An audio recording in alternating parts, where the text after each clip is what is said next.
শুরু করছি আজকের গল্প ষষ্ঠীপদ চট্টোপাধ্যায় লেখা রোমহর্ষক। ১৩৪০ সালের কথা। তখন বর্ষাকাল। সেদিন আবার সকাল থেকেই দুর্যোগ। পানপুর গ্রামের ধনা পণ্ডিত হঠাৎ সর্পাঘাতে মারা গেল।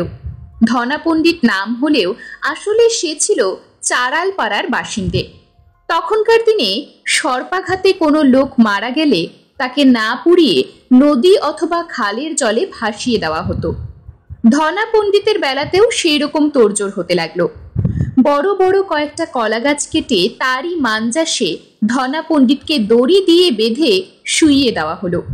তারপর সন্ধ্যের একটু আগে প্রবল বর্ষণে ভিজতে ভিজতে সকলে মিলে ধনা পণ্ডিতকে গ্রামের প্রান্তে কানা নদীর জলে ভাসিয়ে দিয়ে এলো।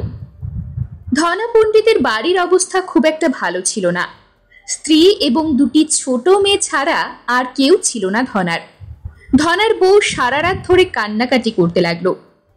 এর ঠিক দুদিন বাদে হঠাৎ দুপুরবেলা হৈ হৈ করে উঠল গ্রামের লোক। কি ব্যাপার? ধনা পণ্ডিত নাকি ফিরে এসেছে, তবে জীবিত অবস্থায় নয়, মৃতই। যারা খবর দিল তাদের মুখে এই কথা শুনে সবাই ছুটল নদীর ধারে।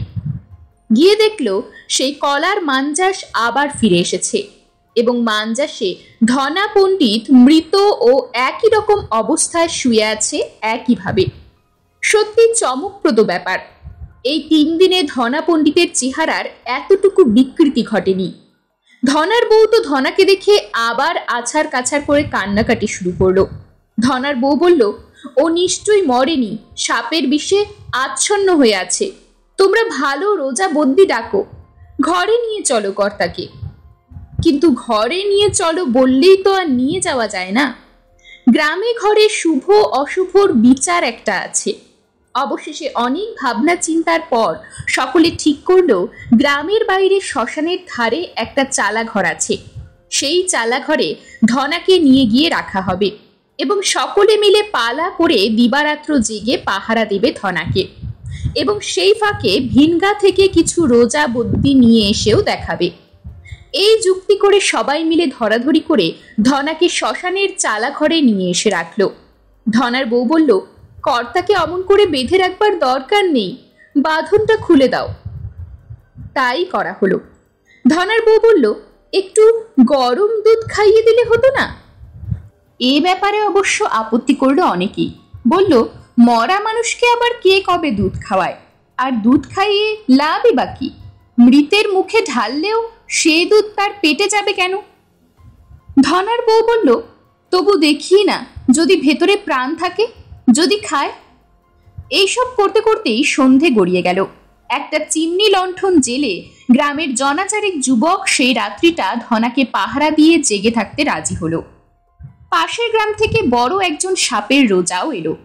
এসে বলল, না বাপু, এ মরেই গেছে, একে বাঁচানো আমার কম্য নয়, যাও আবার একে ভাসিয়ে দিয়ে এসো। এরপর একজন কবিরাজ এলো। বললেন, না, ৩ দিন আগেই মরেছে মানুষটা, কিন্তু কেন যে পচন ধরেনি তাই তো ভেবে পাচ্ছি না। যাই হোক, সন্ধ্যের পর ধনার বউ এক বাটি গরম দুধ নিয়ে এলো। সঙ্গে নিয়ে এলো ছোট মেয়ের দুধ খাওয়াবার ঝিনুকটা। এছাড়া খাওয়াবেই বা কি করে? ধনা তো চুমুক দিয়ে খেতে পারবে না। ধনার বউ তবু জেদ করেই ঝিনুক ভর্তি দুধ নিয়ে ধনার মুখে গুজে দিল। আশ্চর্য ব্যাপার, যেন কোনো এক জাদু মন্ত্র বলে সেই দুধ শুষে নিতে লাগলো ধনা। সে দুধ শেষ হতেই আবার দুধ এলো, ফের এলো। খবর রটে গেল গ্রামময়। তখন মানুষের পুকুর ভরা মাছ ছিল, মড়াই ভরা ধান ছিল, গোয়াল ভরা গরু ছিল, কাজেই দুধের অভাব ছিল না। প্রায় প্রত্যেক বাড়ি থেকেই ২-১ ঘটি করে দুধ আসতে লাগলো ধনার জন্যে। গ্রামের লোকেরাও ঘরের কাজ ফেলে রেখে সবাই এসে সেই রাত দুপুরে জড়ো হলো শ্মশানে ধনার দুধ খাওয়া দেখতে। সর্বসাকুল্যে হিসেব কষে দেখা গেল প্রায় ৩০ দুধ খাওয়ানো হয়েছিল ধনাকে, অথচ পেটে হাত দিয়ে দেখা গেল যেমনকার পেট তেমনই পড়ে আছে। এ একটা রীতিমতো ভয়ের ব্যাপার হয়ে দাঁড়ালো। প্রত্যেকে এক বাক্যে বলল, নিশ্চয়ই কোনো দানতে ভর করেছে ধনাকে, অতএব আর নয়, এবার ওকে চিতার আগুনে পুড়িয়ে দাও। এই কথা শুনে ধনার বউ তো কেঁদে কুকিয়ে উঠল। সকলের পা জড়িয়ে ধরে বললে, না গো না, আমার কর্তা ঠিক বেঁচে উঠবে, ওর কিছু হয়নি, দোহাই তোমাদের, ওকে বেঁচে উঠবার একটু সময় দাও। তাছাড়া ও তো কারো ক্ষতি করেনি, না হয় ওর দুধ খাওয়ার পরিমাণটা একটু বেশি হয়ে গেছে, হাজার হলেও 3 দিনের খিদে। গ্রামের লোক সকলে না হলেও অনেকেই বলল, তা অবশ্য ঠিক, আর গ্রামের ভেতরেও যখন নেই তখন দেখাই যাক না শেষ পর্যন্ত কি হয়। এই বলে সবাই ফিরে এলো, রইল শুধু 4 জন। রাত্রি তখন কত তা কে জানে। বর্ষাকাল, আকাশ একসময় মেঘে ঢেকে গেল এবং শুরু হলো প্রবল বর্ষণ। সেই সঙ্গে দমকা ঝোড়ো বাতাসে সবকিছু যেন লণ্ডভণ্ড হয়ে গেল।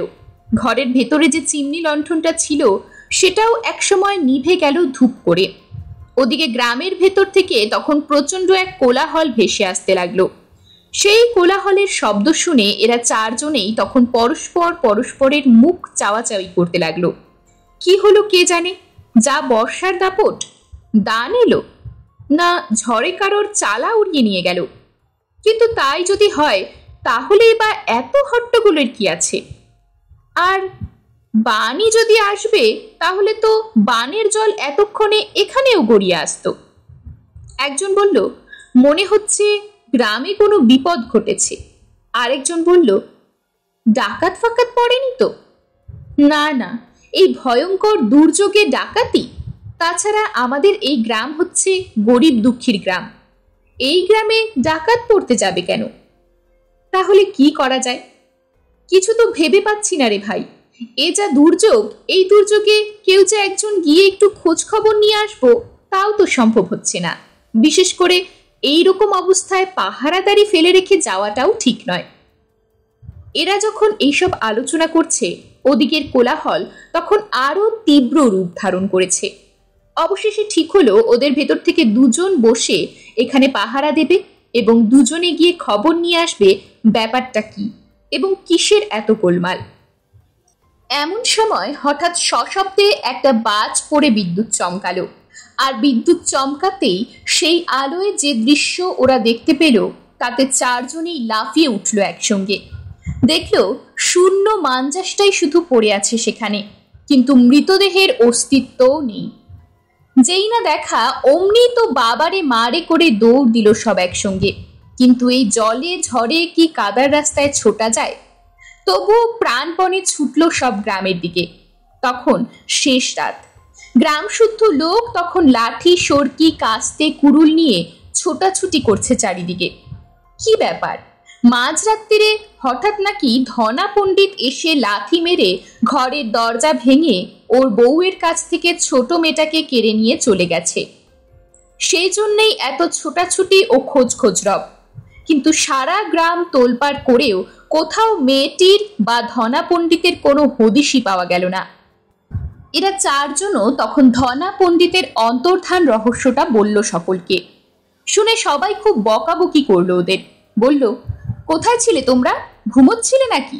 চোখের সামনে থেকে মৃতদেহটা উঠে এলো আর তোমরা কেউ দেখতে পেলে না? যদি তোমাদেরকেই মেরে ফেলতো? আমরা তো ভেবেছিলাম তোমাদের 4 জনকে শেষ করেই ও এখানে এসেছে, তাই শ্মশানের দিকে তোমাদের খোঁজ নিতেও কেউ যায়নি। এইভাবেই ভোর হলো এবং দুর্যোগও একটু কমলো। সকলে তখন অনেক খোঁজাখুঁজির পর ক্লান্ত পরিশ্রান্ত হয়ে শ্মশানের সেই চালা ঘরের দিকেই চলল।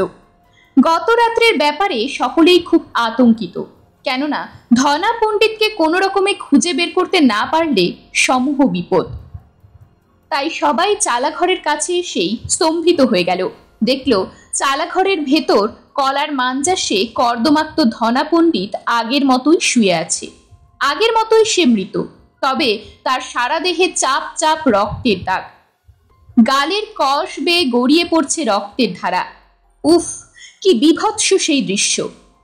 ও রক্ত যে কার তা বুঝতে পারল সকলেই, কিন্তু আর তো কোনো উপায় নেই। অনেক দেরি হয়ে গেছে তখন। তবুও ধনাকে যে পাওয়া গেছে এই রক্ষে। গ্রামবাসীরা আর একটুও দেরি না করে ধনা পণ্ডিতের দেহটা চিতার আগুনে জেলে পুড়িয়ে ফেলল। এরকমই আরো সব গল্প পেতে চ্যানেলটিকে সাবস্ক্রাইব করে দেবেন। আর গল্পটি যদি ভালো লেগে থাকে তাহলে লাইক, শেয়ার আর কমেন্ট করে দেবেন।